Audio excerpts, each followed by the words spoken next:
Boa tarde a todos. Nós estamos aqui na Sociedade de Estudos Espíritas Francisco de Assis, hoje, dia 14 de novembro de 2022, e nesse horário nós vamos estudar essa obra, Devassando o Invisível, de Ivone do Amaral Pereira.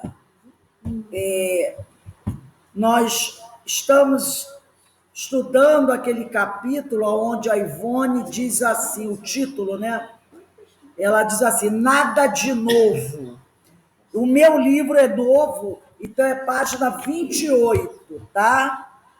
Antes de iniciarmos, eu vou pedir, Menezes, faz uma prece, por favor, de abertura aqui do nosso estudo. Deus, nosso Pai, Jesus, a todos os amigos da verdade, do presente, encarnado e desencarnado. Neste momento, vamos começar a outra parte do nosso estudo, que a Ivone de Amaral Pereira nos trouxe para nós desenvolvimento. Aprendemos muito com os livros, a doutrina, para o nosso caminhar, para o nosso desenvolvimento e para o nosso progresso moral e espiritual. Fica conosco, Senhor, hoje agora. Graças a Deus. Alguém está com o microfone aí aberto, que está dando eco. Está sem fone, né? Então vamos lá. Vai continuar. Então, você fica com a Denise. Então vamos lá.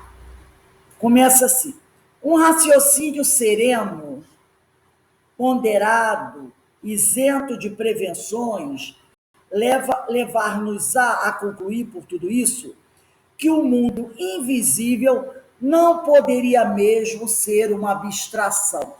Porque ela está falando justamente, né, aumentando a chuva, hein, sobre essa questão de muitas pessoas acharem que esse mundo dos espíritos é uma abstração. O vácuo onde nada existisse, pois semelhante hipótese seria a negação do próprio poder divino. Seria quase o nada dos negativistas depois da morte. A própria qualificação mundo invisível, aí a gente lembra um livro que eu trouxe aqui, da Zilda Gama, Diário dos Invisíveis, né? Ela diz, a própria qualificação mundo invisível está a indicar que algo existe. É um mundo invisível. Então, já dá para a gente entender que é um mundo onde tudo que lá se encontra é invisível para nós. Mas é um mundo. Então, ela diz, essa própria qualificação invisível está a indicar que algo existe, sim, mas que os olhos carnais do homem são impotentes para contemplar. De outro modo, declarando os espíritos esclarecidos, como sempre o fizeram, que a vida de além-túmulo é intensíssima, real, que lá as entidades desencarnadas e até as encarnadas, com especialidade as almas aplicadas a um desejo de progresso mais rápido ou a um ideal a favor da humanidade, fazem aprendizados, estudos variados, realizam tarefas e missões acerca de causas nobres e a bem do próximo, que existem regiões no espaço interditadas a entidades inferiores, pontos onde se aglomeram espíritos de sábios e ainda outros onde se reúnem artistas. Vamos pegar aí o Livro dos Espíritos? Fica ali, eu deixei o meu para lá, né? Livro dos Espíritos, questão 87. Quem está com o Livro dos Espíritos aí? Questão 87. Eu esqueci de avisar que ia precisar do Livro dos Espíritos.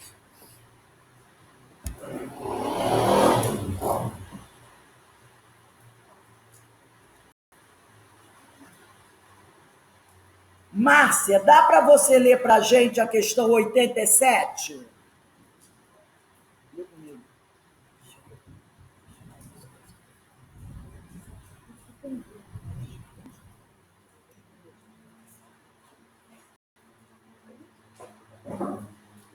A Márcia está aí? Eu acho que não, né? Então, Menezes, lê para a gente a questão 87. Ele sabe. Ocupam os espíritos. Lê um pouco mais alto. Ocupam os espíritos uma região determinada e circunscrita no espaço, estão por toda parte. Povoam infinitamente os espaços infinitos.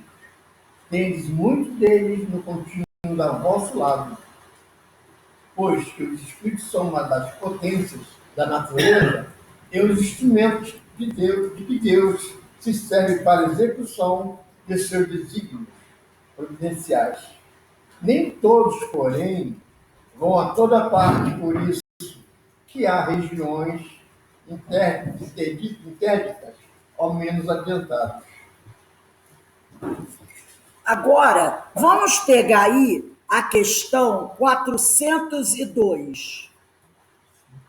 402. Aqui na questão 402, que é parte segunda, capítulo 8 da emancipação da alma.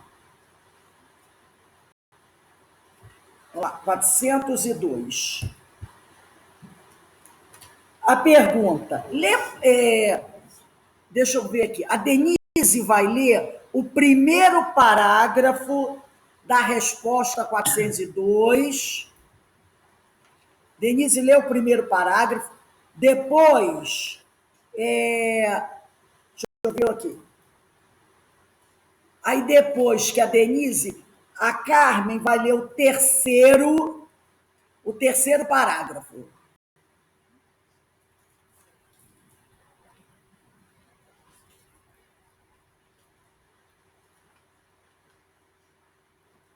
Liga aí o microfone. Como podemos julgar da liberdade do espírito durante o sono? Pelos sonhos. Saber que quando o corpo repousa, o espírito tem mais faculdades do que no estado de vigília. Lembra-se do passado e algumas vezes prevê o futuro.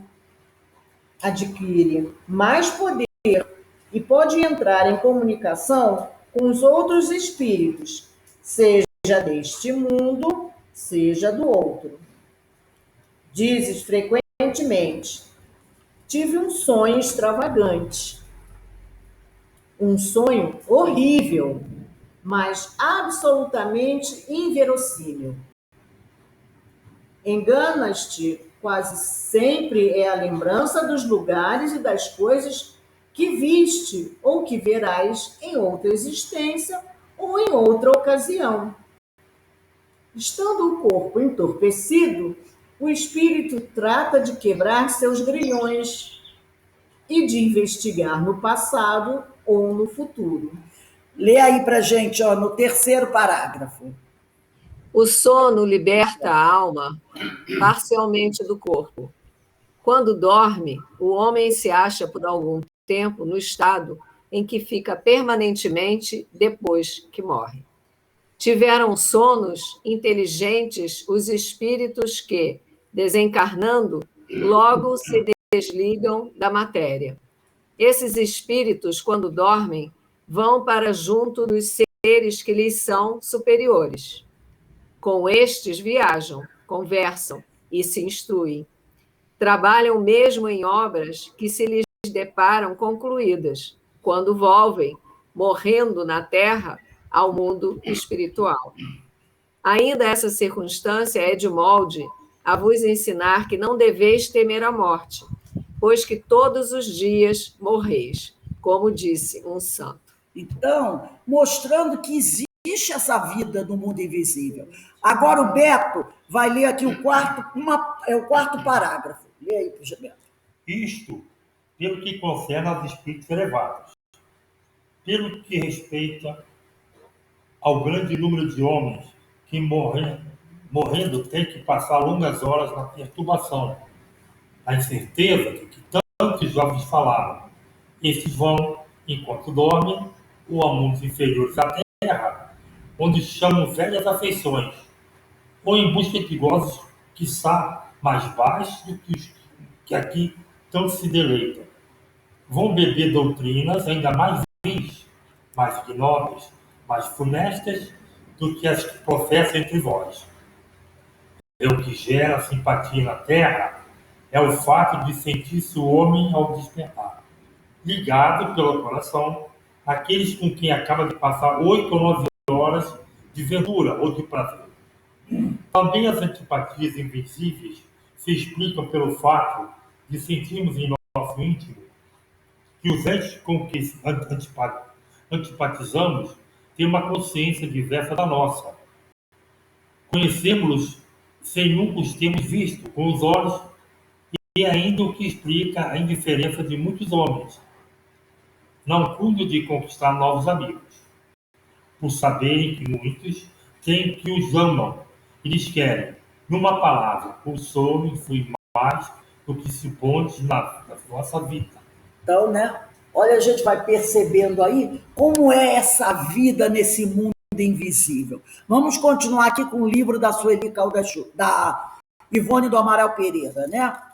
Necessariamente estarão afirmando, em essência, que na vida espiritual existirá tudo o que necessitaremos para a realização dos mesmos aprendizados, estudos, tarefas e missões. E se tudo isso existe, por que não existirão as demais realidades que vêm sendo reveladas desde sempre? Ao demais, todos os espíritos que se referem à vida do além asseveram não encontrar palavras bastante expressivas para descreverem não só a intensidade, como a harmonia e a beleza do mundo espiritual. Suas palavras, as descrições que fazem desses locais ou criações do invisível, que dão a ver aos médios, estes só poderão transmitir empalidecidas pelo constrangimento da palavra humana, tão pobre e imperfeita que até mesmo as regiões mais simples do plano astral não são descritas a contento. Então, vai começar depois aqui, ó.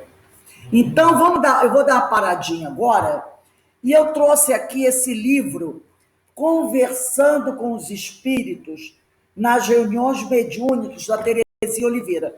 No capítulo 3, ela vai dizer assim: o que aprendemos dialogando com os espíritos? Ela vai dizer assim, ó, a possibilidade de nos comunicarmos com os espíritos através da mediunidade é providência divina e sábia, né? Então ela está nos trazendo aqui essa informação. Para que, apesar de encarnados, não fiquemos confinados apenas à vida material, o que poderia nos perturbar e dificultar a marcha do nosso progresso espiritual. Graças à mediunidade, esse divino canal de comunicação, podemos conhecer algo mais da realidade transcendente e darmos melhor orientação à nossa vida terrena. Recorrer ao intercâmbio mediúnico é como abrir uma janela para observarmos o lado de lá da vida, sem deixar de nos sentirmos ainda seguros e protegidos pela vida corpórea. E que conhecimentos admiráveis obtemos então. Intermediados pelos médiuns, os que pensávamos estarem mortos, diz a Terezinha Oliveira, se nos apresentam vivos no plano espiritual e comprovam sua individualidade, não somente pela aparência do corpo perispiritual com que se apresentam, como pelas manifestações de sua intelectualidade, afetividade, obrigando-nos a aprender, obrigando-nos a concluir que a morte do corpo não é o fim da vida.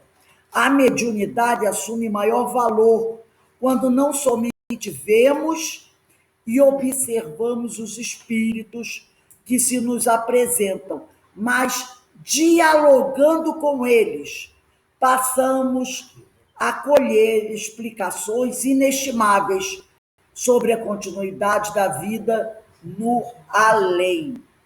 Quando temos a aprender neste trato com os espíritos, sábia e providencialmente estabelecido por Deus. Do contato com os espíritos em geral, os médiuns nos contam que veem e sentem o que está ocorrendo no plano invisível e servem de intermediários para que os próprios espíritos relatem o que estão experimentando na continuidade do existir. Ficam evidentes, então, as situações de felicidade ou de infelicidade que os espíritos encontram no além. São o justo resultado dos atos bons ou maus que eles praticaram na vida terrena. Então, ela está nos dizendo aqui o quanto é que nós temos a ganhar nesse contato com a espiritualidade. Vamos voltar aqui ao livro da Ivone Pereira. E depois prestar bem atenção onde a gente parou. Ô, Rosa. Oi. Como se trajam os espíritos, já está nesse capítulo, porque eu estou totalmente perdida no livro. É porque nós paramos. É que eu parei e eu pedi para você ler os livros. Você não ouviu, você deve ter se distraído. Eu estava tomando banho. Então é isso. Eu agora estou voltando para o livro da Ivone e do Amaral Pereira. E eu vou continuar nesse capítulo que diz assim, ó, nesse parágrafo. Para transmitirem. Acha aí esse parágrafo. Aí eu não sei, porque ela não tem. Achei. Então vamos lá. Para transmitirem o que até hoje ha sido trazido às criaturas pelos guias espirituais, é-lhes necessário criar imagens para os médiuns.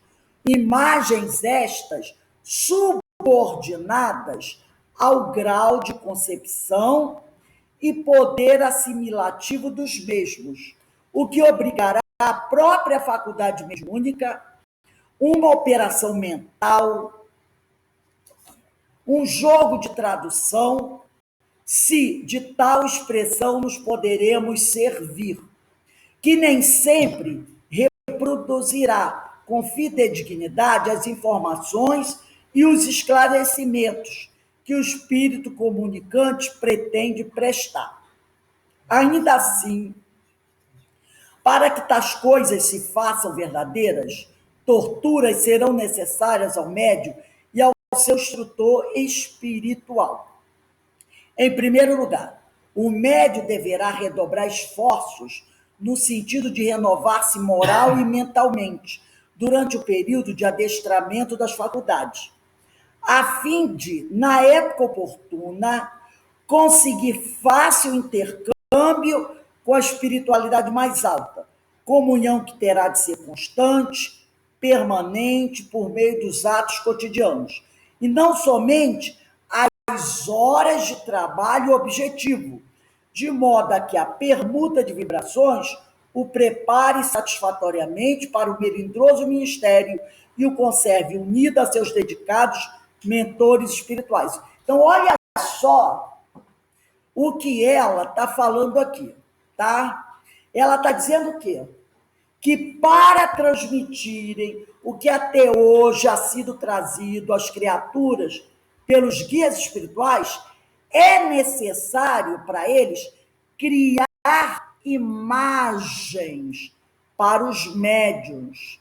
Imagens estas subordinadas ao grau de concepção e poder assimilativo dos mesmos. Então, os médiuns, os espíritos, vão trazer para os médiuns, vão formar imagens para que eles possam compreender o que está sendo dito, e essa imagem tem que estar de acordo com o grau de capacidade dos médios assimilar. Olha, gente, o trabalho que cabe a eles fazerem.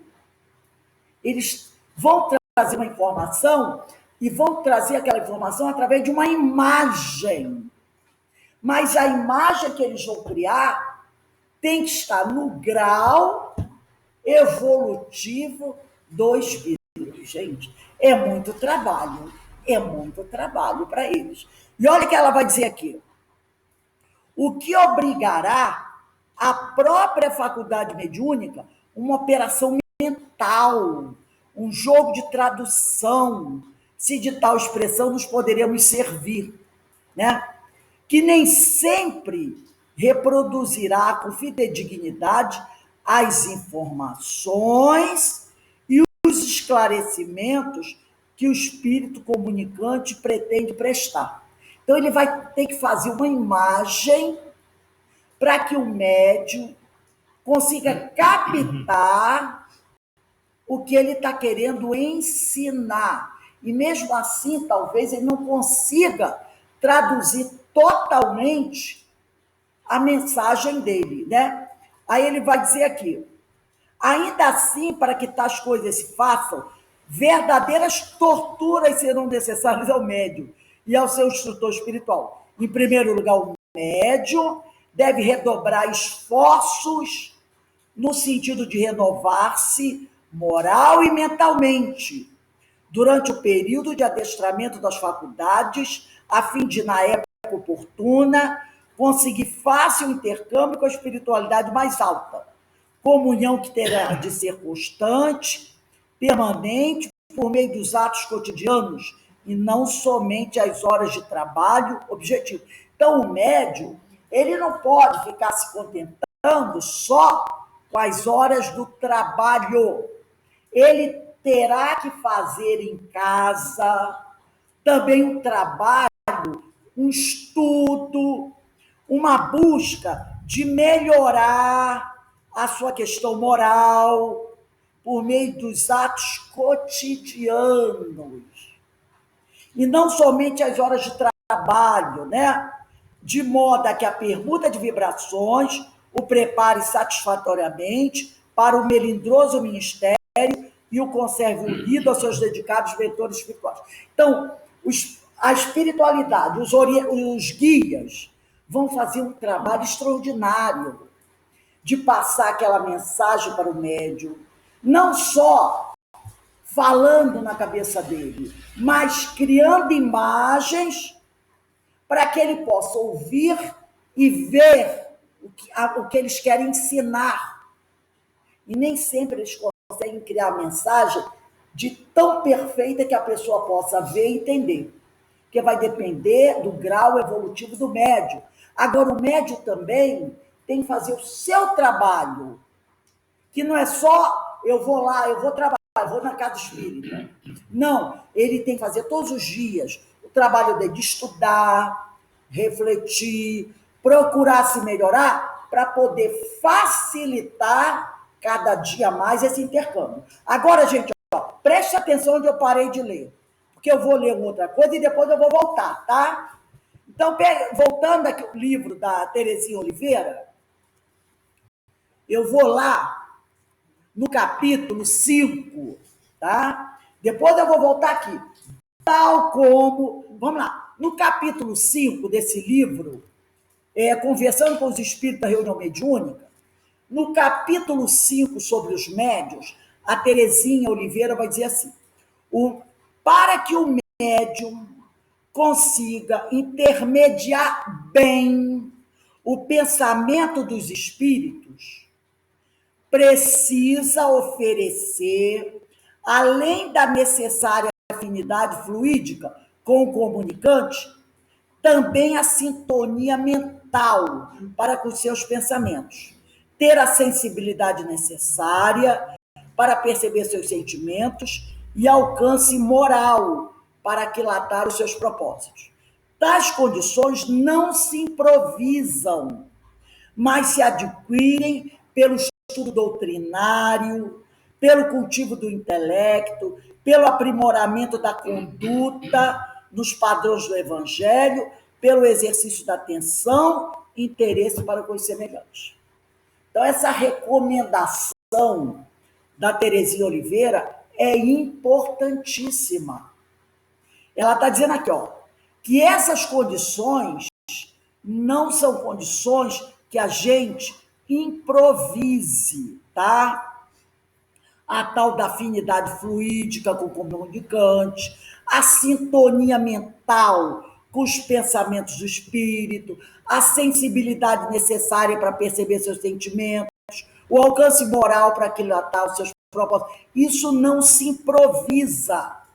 Isso se adquire pelo estudo doutrinário, pelo cultivo do intelecto. Então, o médium também precisa estudar. Não é só estudar doutrina, é também estudar história, geografia, entendeu? Pegar os livros escolares, dar uma leitura para melhorar o seu intelecto, tá? Melhorar a sua conduta nos padrões do Evangelho, pelo exercício da atenção, interesse também pelos seus semelhantes. E ela diz, daí a necessidade de se prepararem os candidatos ao labor mediúnico, conforme orienta a doutrina espírita, antes que possamos colocá-los no serviço ativo do intercâmbio. Então, o médium tem que ser preparado. E nisso se empenham as casas espíritas, bem orientadas, seguindo instruções práticas, como vemos a seguir. E aí ela vai dizer aqui, uma dessas orientações, está lá no Livro dos Médiuns, no capítulo 19, item 223, na 7ª pergunta. Então, Livro dos Médiuns, item 223, 7ª pergunta. Está lá escrito assim, o espírito encarnado no médium exerce, é uma pergunta, né, que foi feita, o espírito encarnado no médium exerce alguma influência sobre as comunicações que deva transmitir, provinda de outros espíritos? Aí a espiritualidade responde, exerce, porquanto, se estes não lhe são simpáticos, pode ele alterar a resposta e assimilá-la às suas próprias ideias, seus pendores. Não influencia, porém, os espíritos autores das respostas. Constitui-se apenas em um mau intérprete. Aí vem a 8ª pergunta desse item 223 do Livro dos Médiuns. Será essa a causa da preferência dos espíritos por certos médiuns? Aí os espíritos respondem, não há outra. Os espíritos procuram o intérprete que mais simpatize com eles e que lhes exprima com mais exatidão os pensamentos. Não havendo entre eles simpatia, o espírito do médium é um antagonista, que oferece certa resistência e se torna um intérprete de má qualidade e muitas vezes infiel. E o que se dá entre vós, quando a opinião de um sábio é transmitida por intermédio de um estonteado ou uma pessoa de má fé. Então, ela está mostrando aqui como é importante esse preparo do médium.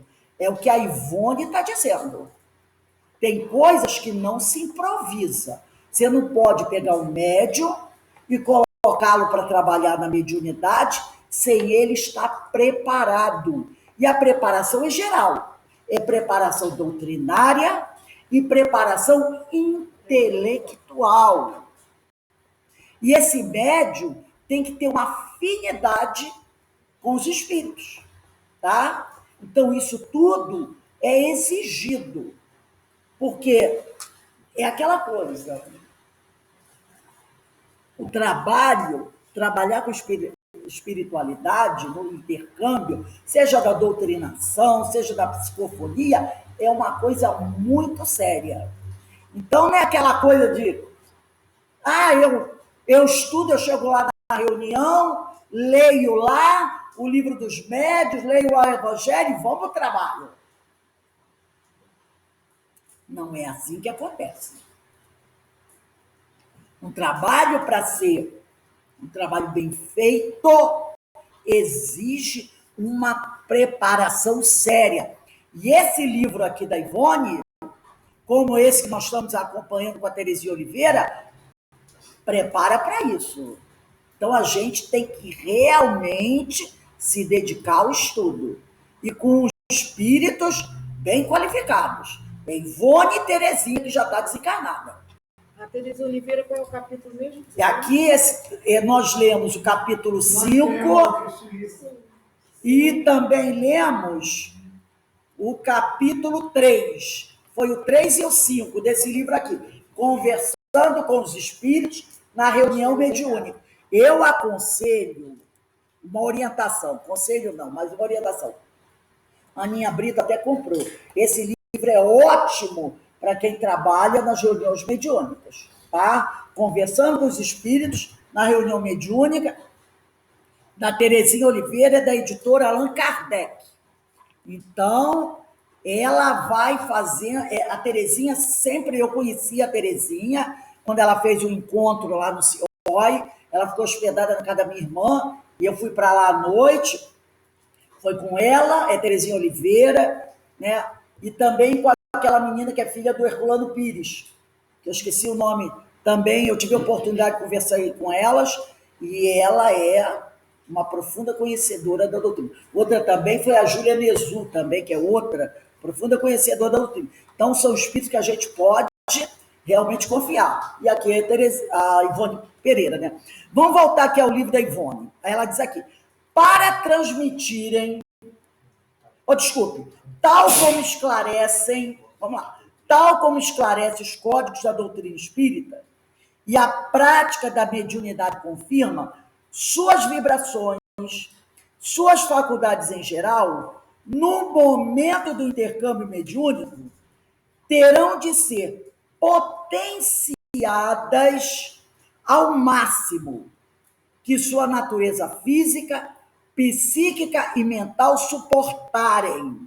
O que para ele, ele quem? O médium, equivalerá a uma operação transcendental, algo torturante, enquanto a entidade instrutora comunicante deverá rebaixar suas próprias vibrações e demais faculdades até que pará-las ou harmonizá-la com as do médium. Já estudamos isso, lembra? O médium tem que buscar elevar o seu padrão vibratório, a sua frequência, a frequência das suas ondas, lembra? Enquanto o espírito vai descendo. Nós fizemos até um desenho, lembra? Isso, olha que ela... Então, é isso aqui que ela está dizendo, olha. Tal como esclarece os códigos da doutrina espírita e a prática da mediunidade confirma suas vibrações, as vibrações do médium, suas faculdades em geral, no momento do intercâmbio mediúnico, terão que ser potenciadas ao máximo. Então, o médium tem que buscar elevar ao máximo a sua faixa de frequência vibratória. E olha que ela diz, elevar ao máximo que a sua natureza física, psíquica e mental suportarem. Você tem que buscar elevar ao máximo a sua faixa de frequência. É aquela coisinha de buscar ir lá para o azul. Lembra que a gente está no vermelho? Lembra aquele gráfico?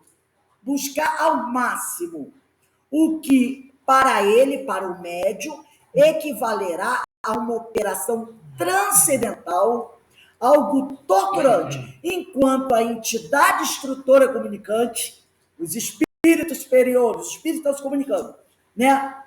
Buscarão rebaixar suas próprias vibrações e demais faculdades até equipará-las ou harmonizá-las com as do médium. Então, ele sai lá do azul e os médios saem do vermelho.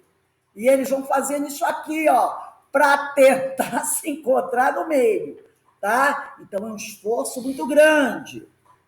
Aí ele diz aqui, o que igualmente, para aquela entidade, será como uma tortura para os guias, os orientadores, será uma tortura e uma abnegação dignas do nosso respeito, da nossa veneração. Então, a gente tem que respeitar os nossos nossos orientadores espirituais pelo sacrifício que eles fazem para descer o máximo ao nosso íntimo, ao nosso nível. Então, a forma que eu tenho de respeitá-lo é buscar me elevar ao máximo para tentar diminuir um pouco o sacrifício dele, entendeu?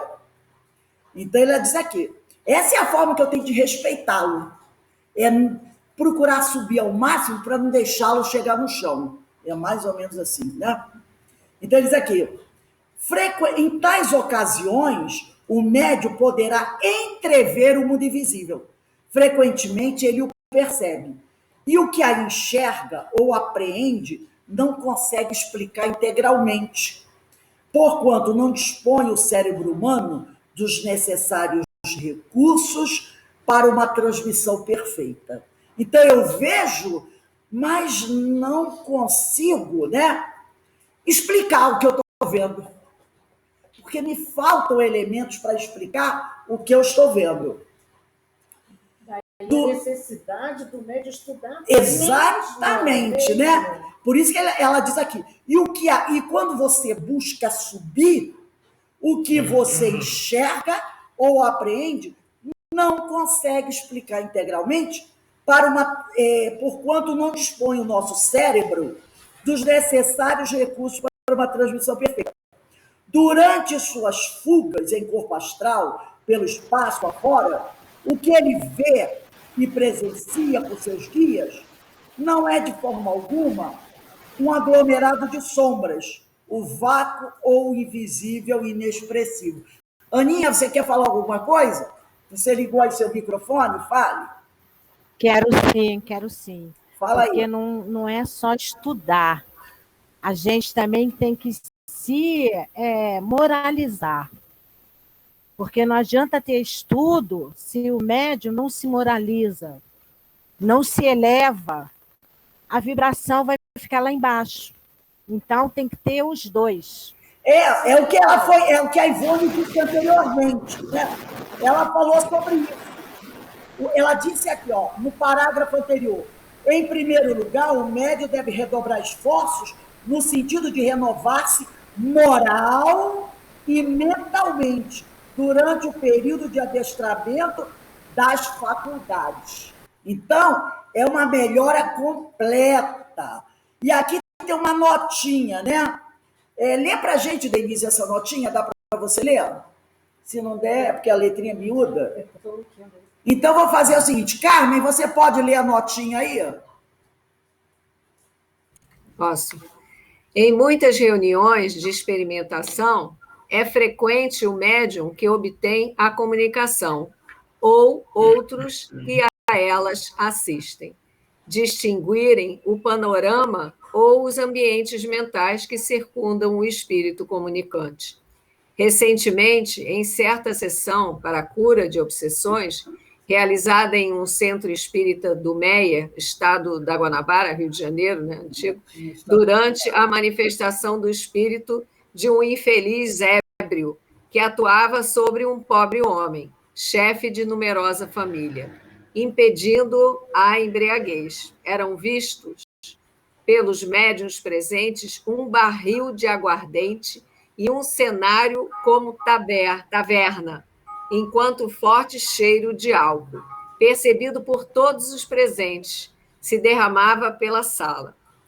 Na cidade de Pedro Leopoldo, em Minas Gerais, em uma sessão do grupo Meimei, na qual tomava parte o conceituado médium Francisco Cândido Xavier, em março de 1956, comunicava-se por um dos médiuns presentes, Geraldo Rocha, o espírito de um bispo católico. Essa entidade não só se deixou ver por várias das pessoas presentes, envergando trajes sacerdotais, como também o ambiente em que vivia como desencarnado, um belíssimo recanto de catedral, com os vitrais fluindo luzes multicores de grande efeito. Então, olha só que coisa maravilhosa, né? Vamos aqui para encerrar esse parágrafo. É sim uma vida intensa, real, ativa, superior, espiritualizada, na qual o que existe é superlativamente melhor e mais belo do que o existente na Terra, referência feita aos planos felizes do mesmo invisível. Está acima de tudo quanto o seu cérebro pudesse inventar, pois não percamos de vista o fato de que, geralmente, os médios não têm cultura intelectual tão sólida para poderem criar por si mesmos assuntos dos quais, às vezes, jamais ouviram falar, senão vasto cabedal psíquico armazenado em sua subconsciência. Porque tudo isso que ela está dizendo aqui não dá para você inventar, não dá para você dizer que é mentira, né? Desde passadas existências fáceis de seus guias instrutores, desde passadas existências fáceis de seus guias instrutores acionarem, a fim de poderem transmitir ou compreender o que vem. Então, ela mostra aqui, né, de forma indiscutível, que esse mundo invisível está a indicar que algo existe sim, mas que os olhos carnais do homem são impotentes para contemplar. E quando um médium consegue fazer essa vibração, né, ser potencializado, e ele alcança esse mundo, é uma coisa tão incrível que ele fica maravilhado. Só que muitas vezes ele não tem palavras para explicar. Mas ela quer deixar claro aqui que esse mundo invisível é um mundo vivo, presente, que ele influi em nossas vidas. E que o médium precisa realmente estudar. E como disse a Aninha, não só adquirir o intelecto, estudando a geografia, a matemática, a história, como também não basta só estudar a doutrina, mas ele precisa moralizar-se para poder manter essa sintonia com essa espiritualidade superior e assim ser um efetivo trabalhador, né? Praticando esse intercâmbio espiritual digno que realmente vai auxiliar aqueles que necessitam. Então, a gente está percebendo que Ivone Pereira realmente ela é maravilhosa e com ela o estudo tem que ser muito, muito sério. Semana que vem a gente vai continuar nesse parágrafo aqui. De tudo quanto a respeito observamos, bota a data aí, 21 de novembro de 2022, e quem puder, gente, quem puder adquirir esse livro aqui da Terezinha Oliveira, olha, adquira, não é muito caro, você encontra o sebo, é muito bom, e a gente tem que realmente nos prepararmos para realmente sermos aqueles trabalhadores efetivos da seara do Senhor, né? Então, vamos dar uma parada aqui. Hoje nós temos a nossa palestrante, que deve estar chegando aí daqui a pouco, é a Ana Valéria Ventura, e ela vai fazer uma palestra hoje. O tema é desse livro aqui, Lampadário Espírita, e o tema, desobsessão, tá bom? 18h40 estaremos de volta e vamos agradecer a Deus a oportunidade que Ele está nos dando de estarmos aqui estudando com esses espíritos maravilhosos, como Terezinha Oliveira, como Ivone do Amaral Pereira, para que a gente possa realmente nos tornarmos aqueles trabalhadores, né, que o Senhor está necessitando. Então, daqui a pouco a gente se encontra, tá, gente? Daqui a pouco a gente está de volta aqui para a nossa palestra pública. Um beijo aí para vocês.